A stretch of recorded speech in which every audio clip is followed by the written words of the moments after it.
ginapakadako. Ginabasihan talaga niya ang scripture na nungod sila. At sa Ginoong Hesus pa niya, I am He that speaketh. Okay, balik na. Thank you, Lord. Dali-dali ha? Dali-dali. Basin pa lang nga, hindi ka pagkatadlong sa iyong pagalingon, hindi ka pagkareglar. Sa ginatanaw mong iyong kabuhi sa iyong absolute, na mong pulong sa iyong adlaw, hindi ka pagkaplastar, kasi masyon ang time sa iyong. Makapsan ka sa tiyon, mga kautuhan.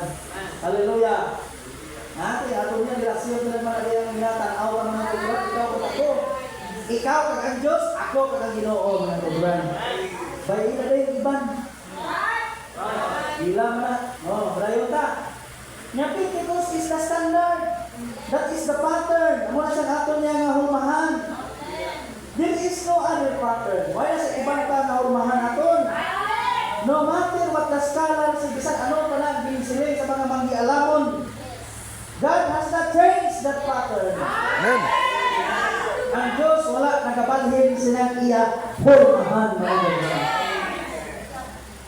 Pag-isip sa Lord. Kaya kung ang Diyos gabalhin, wow, tanang Hebrews. Kung ang Diyos gabalhin, wow, tanang Ecclesiastes. Rason, naginimo sa Diyos na agad ng tao magtuon na magka-advert kaya ba? Kung ang tanang galing hindi, totoo ka, ang tulong, hindi mapalta. The word will never fail, mga kuturan. Praise the Lord. Thank you, Lord. Nga God has not changed that pattern.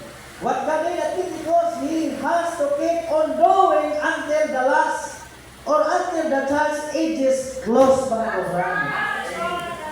Praise the Lord. Kung hinimo sa Diyos sa Pentecost sa pamuno, magapadayon na siya tugtog sa pagtapos sining iglesia mga kultura.